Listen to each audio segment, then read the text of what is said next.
ఈ దిక్కుమాలిన మెంటల్ రేవంత్ రెడ్డి పరిపాలనలో తెలంగాణలో ప్రజాస్వామ్యం చచ్చిపోయింది. ఇప్పుడు చూస్తే మున్సిపాలిటీ ఎన్నికల్లో కేతనపల్లి మున్సిపాలిటీ మంచిర్యాల జిల్లాలో తీసుకుంటే ఈ రోజు అక్కడ 10 సీట్లు బీఆర్ఎస్ గెలుచుకుంది, 4 సీట్లు సిపిఐ గెలుచుకుంది బీఆర్ఎస్ సపోర్ట్ తోని. కేవలం 7 సీట్లు మాత్రమే కాంగ్రెస్ పార్టీ గెలుచుకుంది. ఇట్లా చూసుకుంటే 14 సీట్లు బీఆర్ఎస్ కి, బీఆర్ఎస్ పార్ట్నర్ సిపిఐకి వస్తే దాంట్లో సగం 7 సీట్లు కాంగ్రెస్ కి వచ్చినాయి. అంటే మున్సిపల్ చైర్మన్ ఎవరు కావాలని నాకు అర్థం కాదు. బీఆర్ఎస్ పార్టీ సిపిఐ పార్టీ ఎవరు ప్రపోజ్ చేస్తే వాళ్ళిద్దరు కావాలి. కానీ కాంగ్రెస్ పార్టీ ప్రజాస్వామ్యం అంటే ఏమాత్రం గౌరవం లేనటువంటి సన్నాసి రాష్ట్రానికి ముఖ్యమంత్రిగా ఉండడం వల్ల ఇలా స్థానిక మంత్రి వివేక్ గారు బాల్కా సుమన్ పైన, మాజీ ఎమ్మెల్యే చెన్నూరు బాల్కా సుమన్ పైన అత్యంత పాశవికంగా, ఆటవికంగా, ఒక పైశాచిక ఆనందం పొందుతూ 1000 మంది పోలీసులను దింపి అరెస్ట్ చేయించారు. కొంచెమన్నా సిగ్గు శరం ఏమన్నా ఉందా వీళ్ళకి? నాకు అర్థమవుతుంది కాంగ్రెస్ సన్నాసులకి. మున్సిపల్ చైర్మన్ పదవి కోసం 1000 మంది పోలీసులు దింపుతారా? నాకు అర్థం కాదు.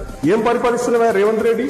అదే చెన్నూరు నియోజకవర్గంలో ఏమైనా క్రైమో లేకపోతే ఇంకేదన్నా సమస్య ఉంటే పోలీసులు అందరూ పోయి ఇక్కడ వరదస్తే ఆ క్రైమ్ ని కంట్రోల్ చేస్తాడు ఎవడు? రియల్ సమస్యలకి పోలీసులను వాడుకోవాల్సింది పోయి ఈ పోలీసులను తీసుకుపోయి అడ్డమైన రాజకీయాలకు వాడుకుంటూ సిగ్గు అనిపిస్తలేదు రేవంత్ రెడ్డి కొంచెమన్నా. బాల్కా సుమన్ గారు చేసిందల్లా న్యాయంగా ఖచ్చితంగా ఆ మున్సిపల్ చైర్మన్ పదవి మా పార్టీకి దక్కాలని చెప్పేసి నిరసన చేసిండు, ప్రొటెస్ట్ చేసిండు. ఆయనని అడ్డమైనటువంటి కారణాలు పెట్టి, అడ్డమైనటువంటి కేసులు పెట్టి ఆయన ఎల్లో ఒక 10 మంది పోలీసులు గుంజుకుపోయినారు. దాదాపు 1000 మంది పోలీసులు కాపలు కాసారు బయట.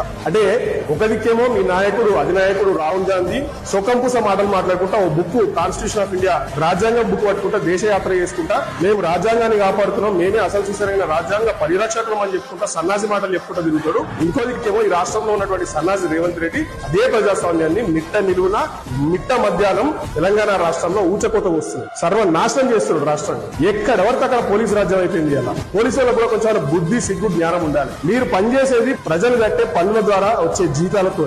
రేవంత్ రెడ్డి గారు ఒక సన్నాసి ఇచ్చే పైసలు కాదు. రేవంత్ రెడ్డికే నెల ఎమ్మెల్యే జీతం ప్రజల ద్వారా కట్టిన పన్నుల ద్వారా వస్తుంది. మరి అటువంటి వ్యక్తి మిమ్మల్ని ప్రజాస్వామ్యాన్ని సర్వనాశనం చేయమంటే ఎందుకు చేస్తున్నారని నాకు అర్థం కాదు. డీజీపీ గారి నుండి మొదలుకుంటే మంచిర్యాల ఎస్పీ దాకా మీరు ఇప్పటికైనా కన్ను తెరుగుండ్రి. ఎల్లకాలం రేవంత్ రెడ్డి సీఎం ఉన్నాడు, కాంగ్రెస్ పార్టీ పరిపాలనలో ఉండదు. 2.5 ఏళ్లలో తిరిగి మళ్ళా మేము అధికారంలోకి వస్తాం, కేసీఆర్ గారు ముఖ్యమంత్రి అవుతారు. ఖచ్చితంగా లీగల్ గా, కాన్స్టిట్యూషనల్ గా మీకు ఎటువంటి శాస్త్రం జరుగుతుందో జరిపించి చూపిస్తాం. ఏం తమాషా కాదు మీ ఇష్టం వచ్చినట్టు చేయడానికి. We're not living in autocracy or dictatorship. We're living in democracy for God's sake. Try to keep that in your mind before taking these kind of extreme illegal steps, illegal measures. పిచ్చి పనులు చేస్తే ఖచ్చితంగా కోర్టులు మిమ్మల్ని శిక్షిస్తాయి రేపటి రోజున. ప్రజలు కూడా రానున్న ఎంపీటీసీ మరియు జెడ్పీటీసీ ఎన్నికల్లో ఈ కాంగ్రెస్ పార్టీని, రేవంత్ రెడ్డిని పండబెట్టి తొక్కితేనే న్యాయం జరుగుతుంది రానున్న రోజుల్లో. లేకపోతే మన బతుకులు ఆగమైపోతాయి.